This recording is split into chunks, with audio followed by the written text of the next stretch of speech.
di sini kami akan membahas premis dan proposisi. Sebelumnya, logika merupakan ilmu yang mengajarkan cara bernalar yang benar.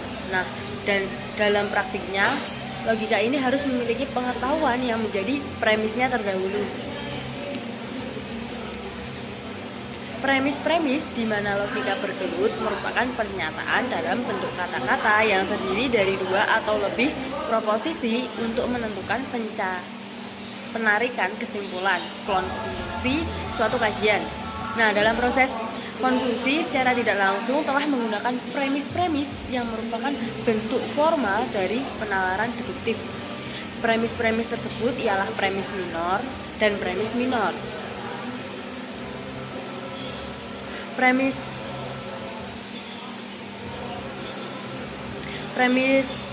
minor ialah subjeknya yang diambil pada kesimpulan, sedangkan premis mayor adalah predikat yang diambil dalam sebuah kesimpulan. Mungkin agak belibet, jadi langsung saja. Contohnya seperti kalimat semua pahlawan adalah orang yang berjasa. Itu adalah premis mayor. Kita kunci di situ. Lalu berikutnya adalah beberapa prajurit adalah pahlawan, premis minor. Nah, dari situ dapat kita tarik kesimpulan bahwa beberapa prajurit adalah orang yang berjasa. Karena kenapa begitu? Karena yang ditarik dalam kesimpulan sebagai subjek adalah premis minor, sedangkan yang ditarik sebagai predikat adalah premis mayor. Meskipun begitu, dalam penarikan kesimpulan sebuah premis mayor minor ini dapat terjadi suatu kesalahan karena sebuah kalimat yang kurang dalam melakukan sebuah penelitian. Nah, karena hal itu, sebelum kita menentukan premis mayor dan minor, sangat dianjurkan untuk lebih dalam mendalami sebuah bacaan agar tidak menimbulkan sebuah kesalahan dalam sebuah proposisi, karena dalam sebuah tulisan proposisi itu sangat penting. Baik, penjelasan selanjutnya akan dilanjutkan oleh rekan saya. Untuk selanjutnya kita masuk ke materi argumen dan konklusi. Argumen dalam logika didefinisikan sebagai suatu himpunan pernyataan di mana beberapa pertanyaan disebut premis. Dimaksudkan untuk mendukung pernyataan lain yang disebut kesimpulan atau konklusi. Dengan kata lain, argumen adalah upaya untuk membuktikan atau meyakinkan bahwa suatu klaim adalah benar melalui penalaran. Untuk selanjutnya kita masuk ke materi eksplanasi dan asersi. Pengertian eksplanasi adalah penjelasan berbeda secara fungsional dari argumen. Jika argumen bertujuan untuk meyakinkan pembaca bahwa suatu klaim adalah benar melalui penyajian premis yang mendukung kesimpulan, maka eksplanasi bertujuan untuk membuat suatu klaim telah diterima menjadi lebih dipahami. Struktur eksplanasi ada dua.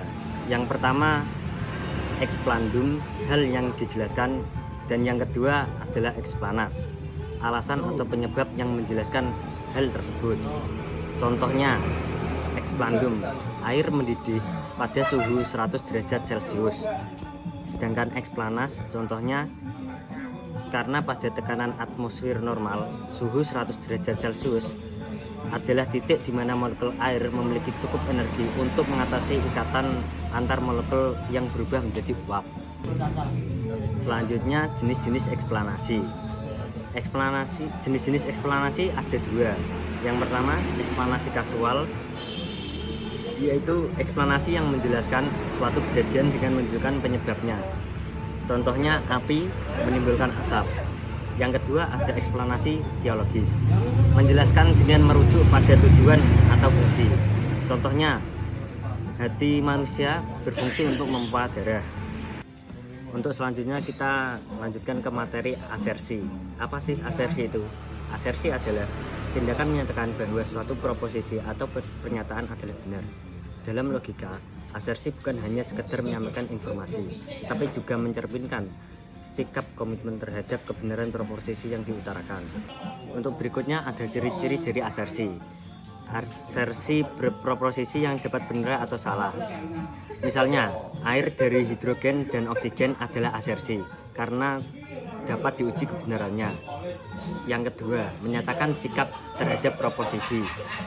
Ketika seorang menyatakan saya yakin bumi itu bulat, ia tidak hanya mengulangi informasi, tetapi juga mengasersi kebenaran informasi itu. Yang ketiga, tidak selalu berbentuk argumen. Asersi bisa berdiri sendiri tanpa disertai alasan atau premis. Contohnya, hari ini hujan. Pernyataan ini mengandung klaim kebenaran tetapi tidak berusaha meyakinkan. Untuk berikutnya, penting bagi kita membedakan asersi, argumen, dan eksplanasi. Asersi tidak bertujuan membuktikan seperti argumen atau menjelaskan seperti eksplanasi. Ia hanya menyatakan suatu proposisi sebagai benar dan dalam banyak konteks menjadi dasar membentuk argumen lebih lanjut. Sebagai contohnya, misalnya asersi semua manusia fana, sedangkan argumennya semua manusia fana. Sokrates adalah manusia, jadi Sokrates juga fana. Selanjutnya ada eksplanasi. Sokrates meninggal karena ia sudah tua dan sakit. Ketiga bentuk ini memiliki struktur dan tujuan yang berbeda, dan memahami keberbedaan ini sangat penting dalam praktik berpikir kritis untuk menyusun penalaran yang valid. Jadi untuk kesimpulan makalah kami, proposisi dalam logika berfungsi sebagai unit dasar pemikiran yang membentuk struktur penalaran yang sistematis dan rasional. Proposisi dan premis memiliki peranan krusial dalam membangun argumen yang valid, di mana premis bertindak sebagai fondasi yang mendukung kesimpulan. Pembahasan mengenai argumen dan konklusi menggarisbawahi bahwa argumen adalah himpunan pernyataan yang bertujuan untuk membuktikan atau meyakinkan bahwa suatu klaim benar melalui penalaran yang logis. Oleh karena itu, pemahaman mendalam tentang argumen sangat penting dalam praktik berpikir kritis. Selain itu, membedakan antara eksplanasi dan asersi juga penting. Eksplanasi berfungsi menjelaskan mengapa sesuatu terjadi, bukan untuk membuktikan kebenarannya. Sedangkan asersi sendiri adalah tindakan menyatakan bahwa suatu proposisi adalah benar. Ini menunjukkan bahwa ada perbedaan mendasar antara menyatakan informasi dan menjelaskan. Dan membuktikan pemahaman yang tepat tentang ketiga konsep ini sangat penting dalam komunikasi yang efektif. Di mana argumen yang baik tidak hanya menyampaikan informasi, tetapi juga membangun pemahaman yang lebih dalam bagi pembaca atau pendengar. Dengan demikian, logika bukan hanya sekedar alat untuk mencapai kualitas pemikiran yang kritis dan analitis. Sekian presentasi dari kelompok kami. Assalamualaikum warahmatullahi wabarakatuh.